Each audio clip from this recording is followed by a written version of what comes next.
Hello, I'm Wolf Blitzer, wherever you're watching from around the world. Thanks very much for joining us. This is CNN Breaking News.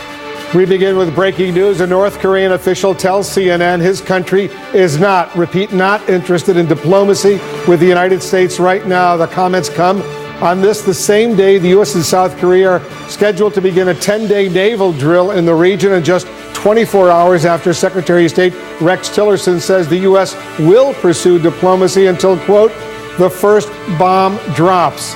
Let's go straight to CNN correspondent Will Ripley. He's joining us now from Tokyo with the latest. Will, as our viewers know, you've been to North Korea more than a dozen times in recent years. Tell us about this latest statement you're getting from Pyongyang. I spoke with a North Korean official, Wolf, who reiterated statements that have been made publicly by North Korea's foreign minister that now is simply not the time, from the North Korean perspective, for diplomacy with the United States. This official telling me, and I'll quote it for you, before we can engage in diplomacy with the Trump administration, we want to send a clear message that the DPRK, that's North Korea, has a reliable defensive and offensive capability to counter any aggression from the United States.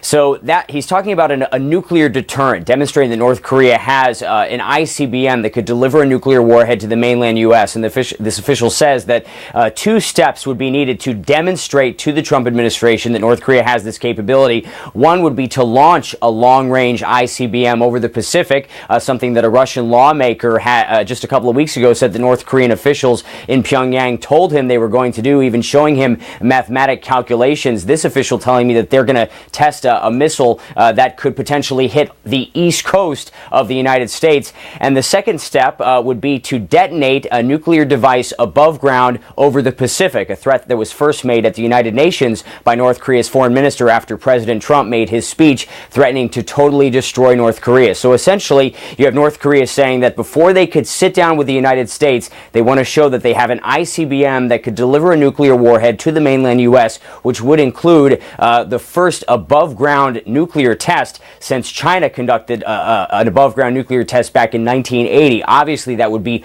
highly provocative. It would come with a great deal of risk, but the messaging from North Korea seems to be that that's what they feel they need to do to send, in their words, a clear message to the Trump administration that they can defend themselves against what they view as provocative behavior from the United States. And of course, they say that this official says the timing for this could possibly be to coincide with these joint naval drills that have began today and are expected to last for 10 days between the U.S. and South Korea. You have 40 naval ships, the USS Ronald Reagan, fighter jets and helicopters, all engaging in what the United States says are purely defensive measures, but North Korea views it as a dress rehearsal for an invasion. We also know that the U.S. is planning to conduct evacuation drills for the families of U.S. personnel who are based in South Korea. These are drills that they hold regularly, but obviously this takes new significance given all of the tension right now to evacuate these family members from the Korean Peninsula to the island of Okinawa in southern Japan. So clearly, Wolf, at this moment, or at least in this part of the world and really around the world, people are collectively holding their breath to see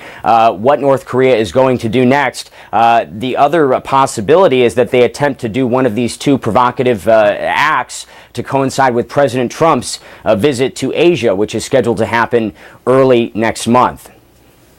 Lots going on right now, very sensitive and potentially extremely dangerous developments. Will Ripley reporting for us from Tokyo. Thanks very much. We'll stay on top of this.